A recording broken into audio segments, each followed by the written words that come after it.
Indie Author Lab from the Alliance of Independent Authors is a brand new in-person event for indie authors during London Book Fair Week. Taking place in London on March 11, 2026, it's a full day of mentoring, workshops, and community connection. Created for indie authors by indie authors. Learn more and secure your tickets at selfpublishingadvice.org/indieauthorlab. Welcome to Self-Publishing with ALLi from the Alliance of Independent Authors. This week, it's our member Q&A where ALLi members have their most pressing publishing questions analyzed and answered. And here are your hosts, Ronn and Sacha Black. Hello, and welcome to Self-Publishing with ALLi. This is the member Q&A podcast where we answer your most burning self-publishing questions, from coming up with the idea to your novel all the way down to marketing and money and all that fun stuff. We have you covered. My name is Ronn, and I am joined by Sacha Black. What's up, Sacha? Hello. How are you? Hey, I am fantastic. What's new in your world? Well, for viewers, I am in my warehouse today, which is absolutely freezing, which is why I'm wearing a coat. But what else is new? I've been packing. I have been planning, sort of, or trying to. And yeah, just living the dream, basically. How about you? I am also living the dream. I'm also doing some end of year planning. Been doing a lot of reading. I'm trying to get back into the swing of writing. And kind of planning, what my goals are my writing goals are for 2026. And so it's been a fun process. Well, hopefully we can talk a little bit about it. Yeah, that is our theme for this month. So we are, just for logistical purposes, we're recording this episode a little between episodes. So we put out a call in our last episode. We will get to that call. We're waiting for your guys' questions on that. And so while we're kind of doing that, and just to kind of give ourselves some time to record some additional episodes, we're going to record this episode. So we're gonna kind of get up to date with a lot of the questions that have been asked so far. And then we thought it would be a good idea. We're early in the year to talk about New Year planning. So it's never too late to plan the new year. And in a way, we're kind of being rebels. And I know that meaning has importance to you, Sacha, but we're being rebels because everybody plans their New Year's in January. We are going to do it a little bit later, and that's okay because it's never too early and never too late.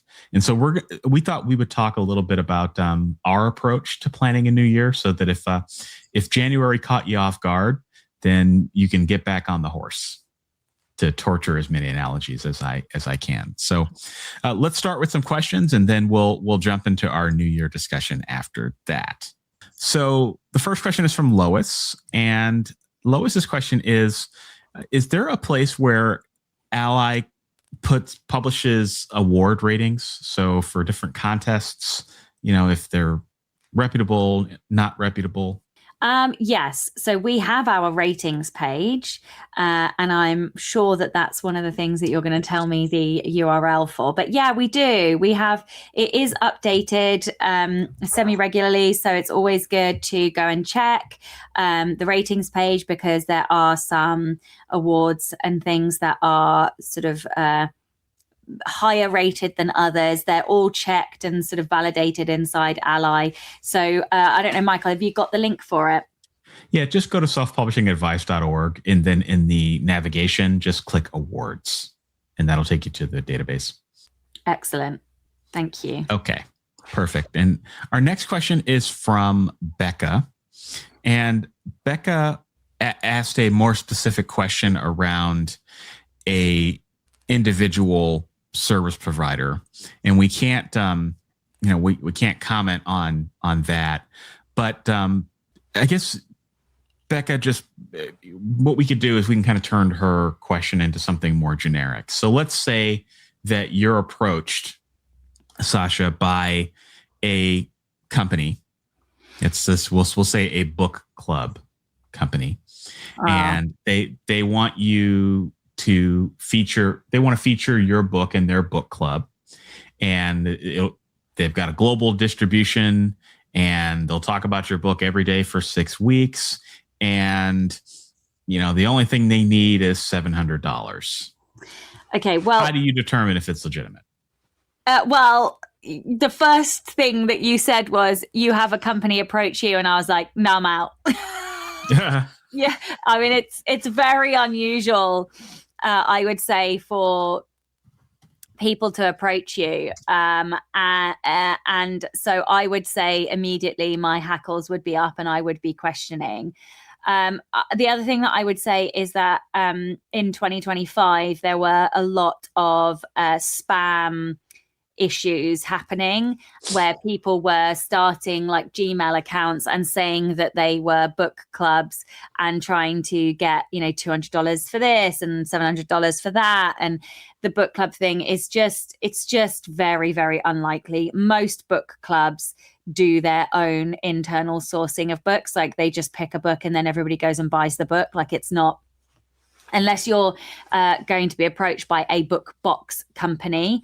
And then, you can go and check out their website. You can go and look to see whether or not there's any evidence trail on social media of this company existing. You can try and reach back out to a different address, like on the website or whatever, to try and see if things are legitimate. But honestly, I would take any approach like this with skepticism. I get one of these multiple times a week and I just ignore it. Yeah. It's become the, I don't know, method of the day. So it feels like the Nigerian prince evolved, right? So like, back in the 90s, you would get these emails from a prince in some foreign country or another country, and they would say, oh yeah, I just need I'm down on my luck, I need money, and people would fall for it, and that kind of went away. It feels like that's kind of come back, but now the Nigerian prince is using AI, ultimately, and these emails are very clearly written by ChatGPT. In fact, I like you, Sacha, I get 3 to 5 of them probably a week. And the interesting thing about them that wasn't true 20 years ago is that they're extremely well written. Like they are so well written that it almost feels like they've read your book. And in some cases, I've had them refer to scenes from my book. And they'll say, "Oh, that scene where Grayson said this, or he, the explosion described that was just so beautiful." And I mean, they really are going hard at it. And the usually the number one giveaway is there's two of them. One of them is that your name is in brackets sometimes. So anytime you see your name in brackets, get out of there. That's a mass spam thing. And then the second thing is that it comes from a gmail.com address. So if this is a legitimate book club, now I'm not saying that, people don't run their emails from Gmail. I know I do. I have a personal domain and all that stuff, but my personal email, I use Gmail for just about everything. So I'm not saying that, it's a red flag if someone's doing that per se, but generally speaking, a company that is trying to approach you and appear to be reputable, they're not going to do it from a Gmail account. And another thing, there's usually no website. So if in these emails, often they'll say, "Hey, this is the XYZ book club. We're, super famous and blah, blah, blah." But if there's no link to a website, that is a red flag. Because if you're as good as you say you are, why don't you have a website? Yeah, I agree. So yeah, I would just say you got to follow your gut. If it feels too good to be true, it probably is. And I think it boils down to what you said at the very beginning of this discussion, Sacha, which is, if they're a really good company, they shouldn't have to approach you. That's generally not how business is done in our space. Mm-hmm. Unless it goes through an agent, of course, and then that's different. Yeah. Again, I'm not saying not saying it can't happen, but generally, if it happens, if you get approached, generally it's because your book is already knocking it out of the park and it's very successful, right? Yeah. That is a different kind of approach. You're being approached because you're already successful. If your book has just been published, it's your first book, you don't have a track record, that's different. That's when you have to be careful. Yeah. Okay. Next question is from Trevor. And Trevor says that he is planning a book tour to Australia. Does anyone know if Amazon will print author copies in Australia so that they don't have to be shipped from the US? I think they do have printers there, don't they? I'm fairly sure they do in Australia. I think you just have to have an Australian address, I think. Yeah. To ship to. Yeah. Ingram does. I know that. Yeah. I'm not 100%, but I'm pretty confident that they do. You will need like you say, an Australian address. But yeah, I'm pretty sure they do. But that's one of those things that you could just drop to the help desk and ask. Yeah. I would let the help desk know. And honestly, what I would do is I would just go into KDP Print, go into one of your books. Yeah. And then order author's copies and then just click around and see what the choices are. I'm pretty sure Australia is one of the choices. That's really cool. Book tour in Australia. And that's actually a really smart idea, to have the book shipped or printed locally. So yeah, best of luck to you, Trevor. Fairly confident we have our fingers crossed for you that you'll be able to save some money and save some logistical hassle on that. All right. Next question is from Laura. And Laura says, what is the best program for formatting a research bibliography? Cool. That's a question and a half. Yeah, that we don't know. Every once in a while, we get questions from researchers and academic circles here. But Laura, I have no idea. I have no idea. I'm sorry. We know what we know, and we got to admit when we don't. I don't know. I know that there is one. I know that there are a few. On my YouTube channel, I sometimes get people from, and sometimes I get I do writing app tutorials, and so I've come across a few apps that have been good for academics, but I don't remember them off the top of my head. So sorry, we can't answer that one a little bit further. Next question is from Julia. Julia says, I'm struggling to get my novel into independent bookshops. My local bookshop was very unfriendly and said they don't stock Gardner's books listed as firm purchase. I contacted Gardner's and asked why. As I show a 45% wholesale discount and destroy, it's listed as firm, and they have kindly replied that any print-on-demand book is listed as firm. Is there any way around this? So at the moment, my indie bookshop will not stock it, and others show it as 5 weeks out on their sites. So is this a question about Clay? Are they using what I'm not sure I know how to answer this because I get indie bookstores ordering, but through Ingram. Yeah, I'm not familiar with Gardner's. I mean, I know the name Gardner's. I mean, they're fairly large, but generally bookstores are going to be ordering through Ingram.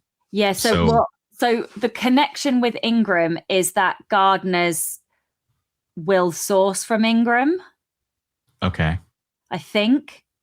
So when I wonder if they are still early. And the reason that I say that is because when I was earlier and I had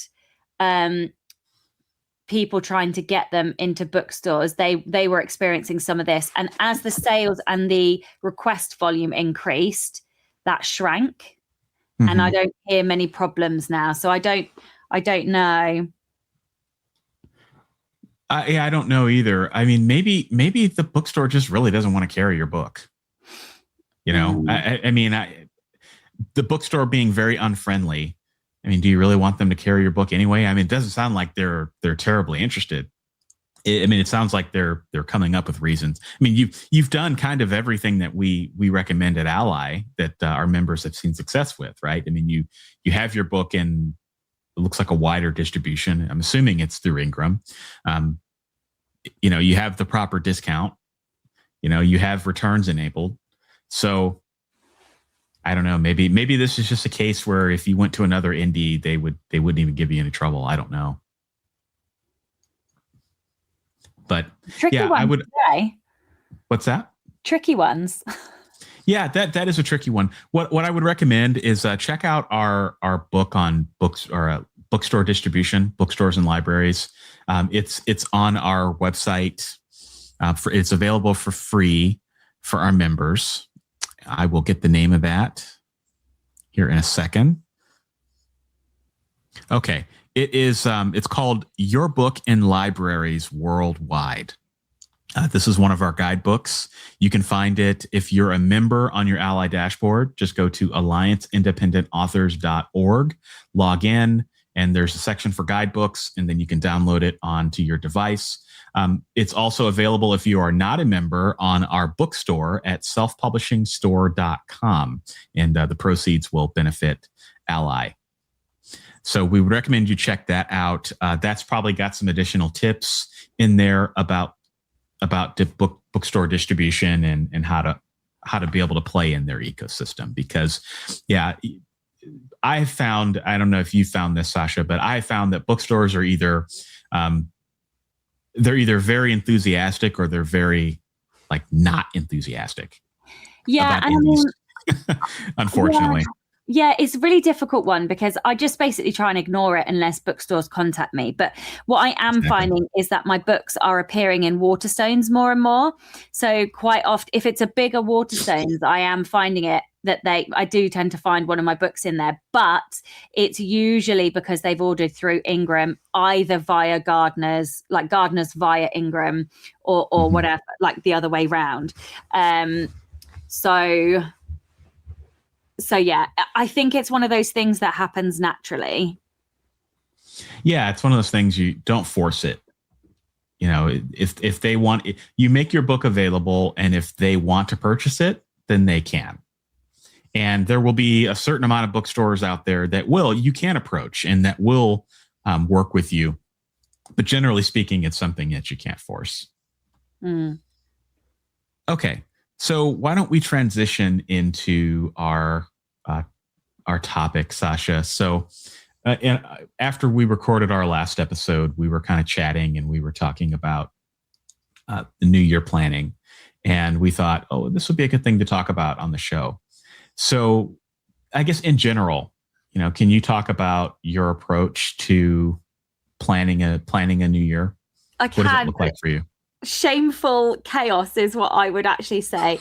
So I'm not even kidding.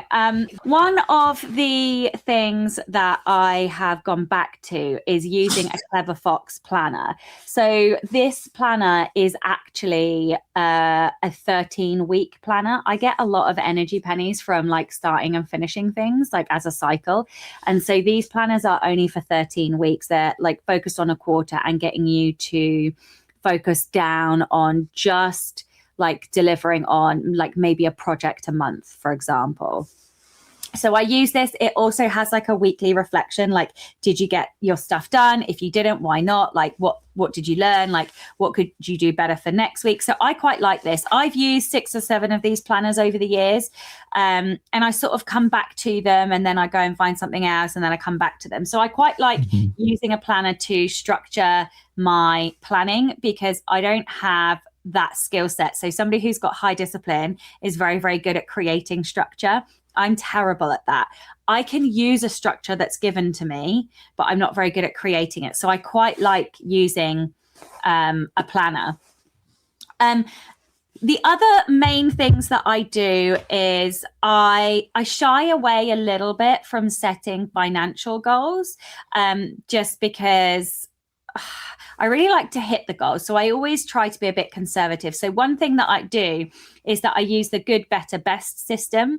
So even if it's writing, for example, or it's any tangible goal, I will set a baseline, which is good, a goal that's like an increment up that's better, and then another increment up that's best. And then I also do like a golden egg goal. So if I like smash all of those, there's something that feels like the stretch goal, basically, that feels unachievable.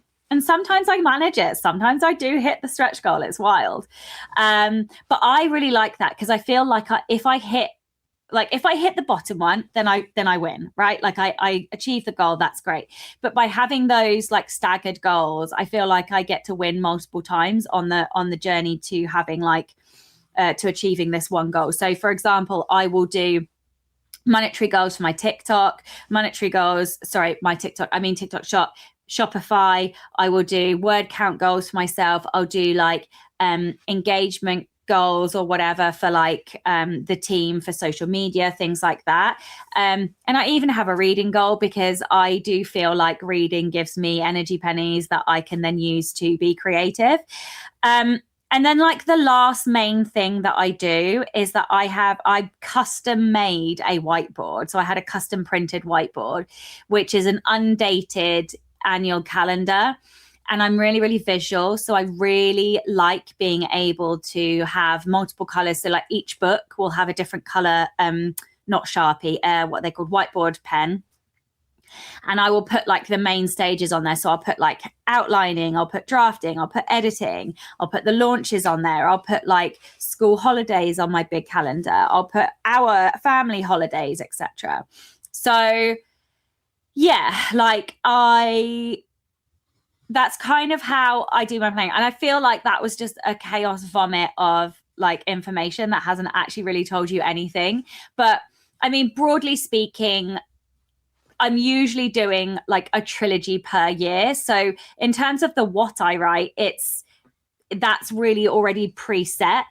Really the big thing I'm planning for me is when I write, not what I write.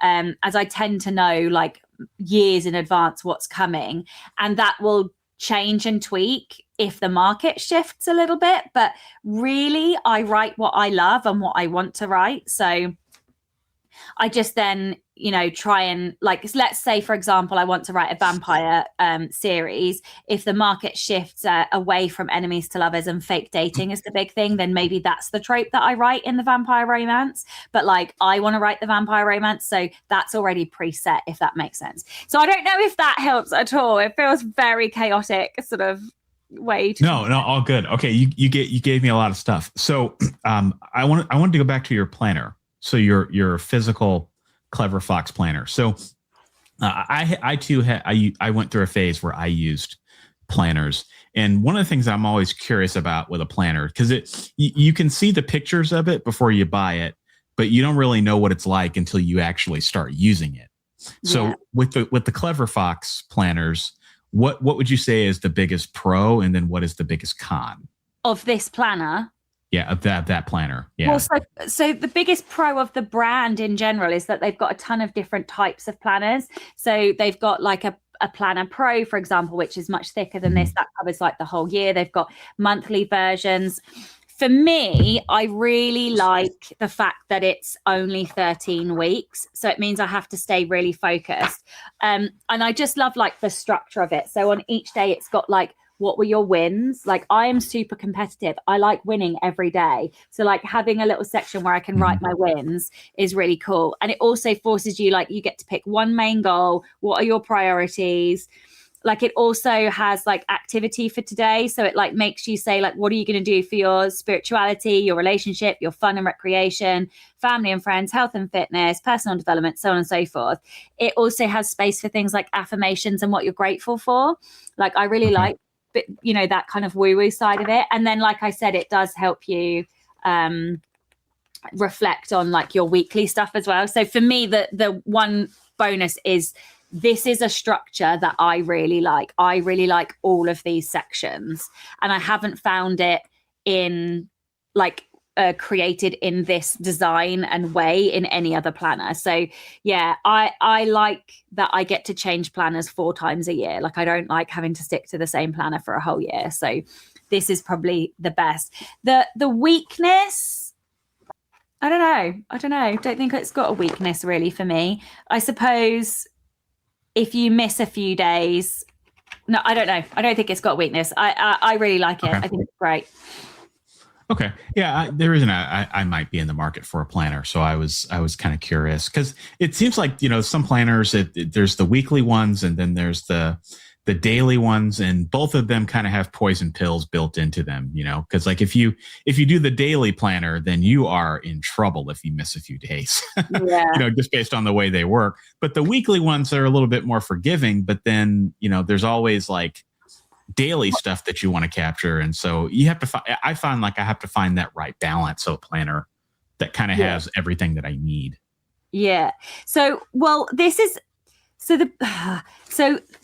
you can skip days and date it however you want because it's undated. However, it is 13 weeks, so it does say like week 1 on it, so like it is sort of pre-prepared out for you, like day 7 week 1, day 2 week 5, etc. However, because it's undated, you could start this on the 7th of February and that be your day 1. So that's nice. That is nice. So planner, whiteboard, and then cool for me. That is pretty cool. Because I've seen some people do that.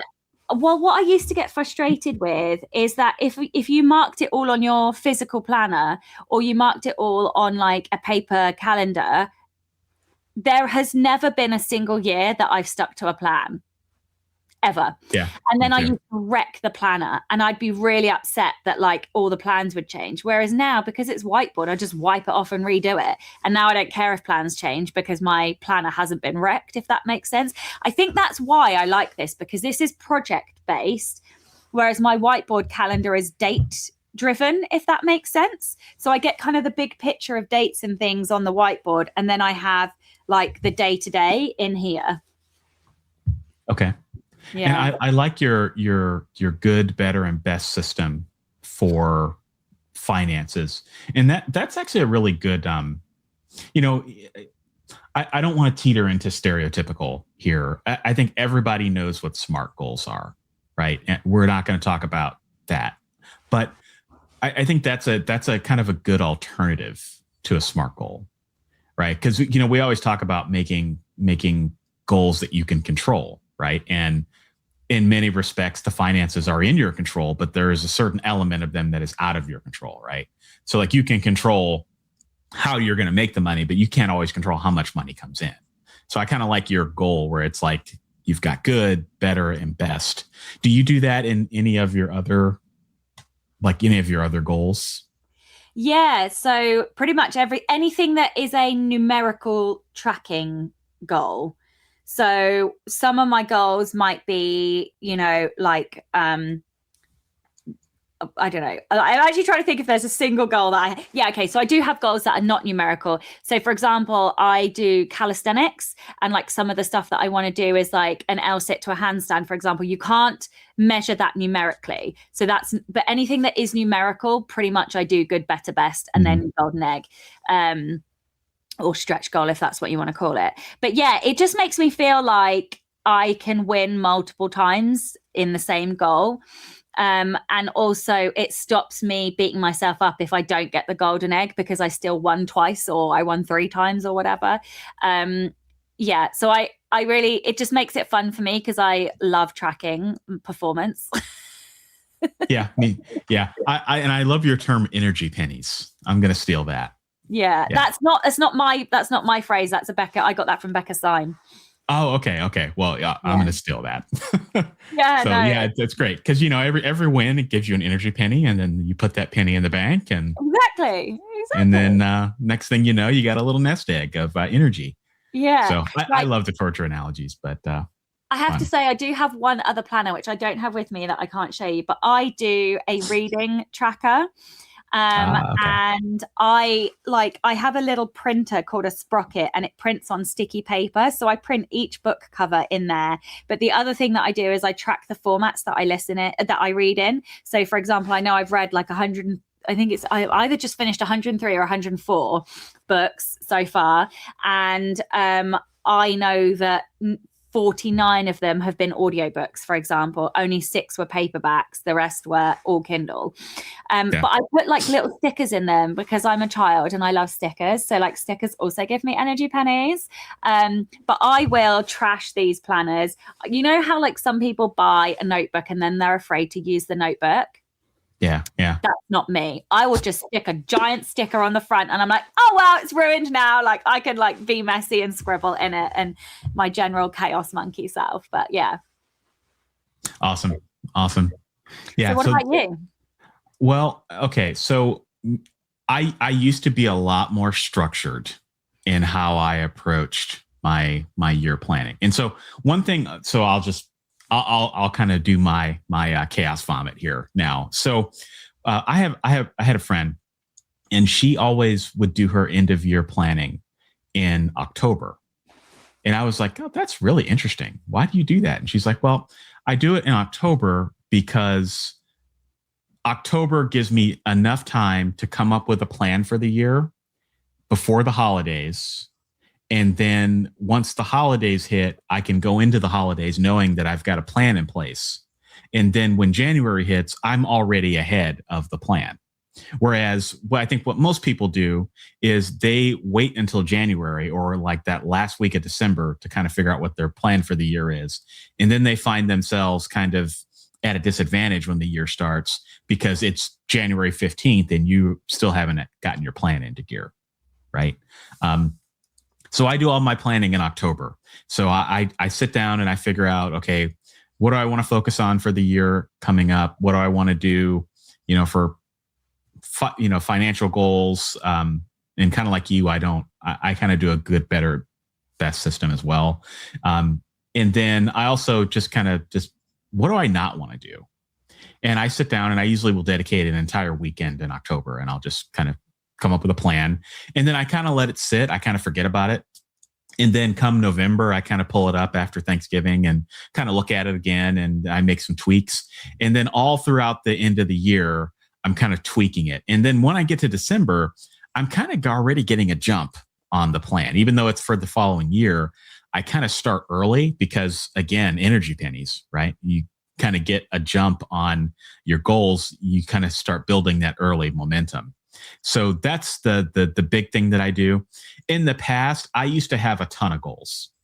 Like when I say a ton, I mean, I would set like 20 goals for a year, which is crazy. So I would set writing goals. I would set finance goals. I would set business goals. I would set, goals about conferences I wanted to go to the point where it was just absolutely insane. And the crazy thing is that I would hit most of my goals because I was really motivated. Like I'm really motivated. So like when I set a goal and I can check it off of a list, like that's awesome for me. But my problem was that I was setting so many goals that it would scatter my focus. And so over the years, what I've learned to do is minimize the number of goals. So one year I had 20 goals. And then I was like, okay, this is too many. How can I get down to 15 goals? And then I would do 15. And then, okay, this is too many. How do I get down to 10? And so now I'm really down to 1 or 2 goals for the year. That's amazing. I have 1. That's it. Yeah. That's it. Just 1 or 2 goals. And the reason for that is because I'm gonna completely mess up this saying, but there's the saying, I forget who said it, that it's easy to underestimate what you can do in a decade and overestimate what you can do in a year. Yeah. I think I said it correctly. That is 100% true. If you look at the next 10 years, you are definitely there's going to be a lot more that happens than what you can plan for. But in the next year, you're going to make a lot of plans and things can change really quickly. Yep. And so I've just kind of learned to be flexible and stay flexible. Like with reading, for example, I have the attention span of a squirrel when it comes to reading. Like you, I think I read 100 books in 2025. Probably most of them were audio, but I also read an ebook and I've started to kind of get back into paperback. But I don't plan out what I'm going to read. I mean, I have a TBR, but it's impossible. Like I'll see something on YouTube and I was like, oh, that's really cool. I want to get I want to get that book. Or I kind of leave things open and flexible with my reading schedule. So all I know is, okay, I want to read 100 books. What those books are, I have no clue. I just know that, the majority of them are going to be fiction. And then there's going to be some nonfiction that I read from time to time. And that's it. And so I just have the goal of reading 100 books, and that's it. And honestly, I don't even set that goal anymore. I just know, because reading is a habit for me. I know that I'm going to be reading all the time anyway. So why set a goal? Like, that seems to me like a goal that I just don't need, because I know I'm going to be doing it anyway. And so then I can put that mental energy into a goal that I do need to control, like writing. Right. So yeah, 1 or 2 goals for me is everything. And my goals are SMART, obviously. Like, it's got to be a goal that, can be quantified. It's got to be something that's within my control. And it's got to be something that that's going to take me the majority of the year to accomplish, because I don't like to set goals where I can knock it off in January. Like, I'm thinking bigger picture. Yeah. And how I manage that is I use Microsoft To Do. So it's just to-do software. I've used about like a dozen different to-do softwares. I've used Trello and To-Do and, AnyTask. And there's just so many of them that it doesn't really matter. You just got to find the one that's right for you. But I will put the goals in there, and then I'll put the date of December 31st. And then I'm usually looking at that every week, right? So I have daily tasks and things that I do. So like, if I have to speak at an event or prepare a PowerPoint slide or something like that. And so I just have my yearly goals sitting next to my daily goals so that they're always in front of me. So I know if I'm making progress toward that. And then sometimes the goals change mid-year, and that's okay too. Like, I've just learned to be kind to myself and not really worry too much if I have to change goals or blow things up. But, so what you said, you've got one goal for next year. Yeah. What is it? And then, so in 2025, I spent some time just existing. Like, I've been running, for the last 10 years. I never took a real proper vacation, never really, I just did too much. And so 2025 was the year where I really focused on doing very little. So my book output was pretty small. I really focused on my health. I've lost like 40 pounds. So really, thank you. I focused on my health, diet, just all that stuff that I kind of neglected because I was doing too much. And so I really took a year to just focus on just kind of existing and not putting any pressure on myself. And I think everybody needs that every once in a while, So for 2026, it's about getting back to a place of balance, right? So it's about, continuing to do those things that I did in 2025 that made me healthier and happier, but also working the writing back in and finding a place of, I shouldn't say balance, but harmony, right? So harmony between my full-time job, harmony between my writing, and then harmony just with my own health. So that's my goal. It's related around that, but it's really about that for me this year. I love that. Mine is to get ahead of publishing schedule. So cool. I basically need to give my team more time in the production timelines. And the only way that I do that is by focusing on getting the words done and not doing things like sitting in a warehouse. Yeah. Which is, irony. Yeah, exactly. And, the funny thing is that, nobody's going to hold you to your goals either. Right. So like here we are at the beginning of the year talking about our goals. A year from now, we're going to look back on this recording and be like, oh, that was so cute. That was our goal, and the whole thing will have changed. Right. At least for me, I feel like it's always a moving target. Oh, totally. Like, for example, I actually am probably going to have to move warehouse next year and probably move house. Both of those things are going to really throw a spanner in the works of achieving that goal. But you know what? All I can do is my best. I can just put my best in and keep trying. Exactly. Like I had a surgery last year that I wasn't planning on. That completely wrecked my year. It wrecked the month before, the month during, the month after, and life happens. And I think that people that are good at goal making and hitting their goals are good with that flexibility, because it's really easy when you make your goals to just cling to the goals. Like, oh, I have to do this, I have to do that. You don't really have to do anything. I just stay flexible and stay open, and I think good things will happen. I agree. Okay, remember that you can ask your questions at allianceindependentauthors.org. If you are a member, we would love to answer your question online or on the next show. This has been Self-Publishing with ALLi, the member Q&A podcast, and we will see you next month. Bye. Bye. You've been listening to Self-Publishing with ALLi with Michael Ronn and Sacha Black. Our weekly self-publishing advice podcast is produced by the Alliance of Independent Authors.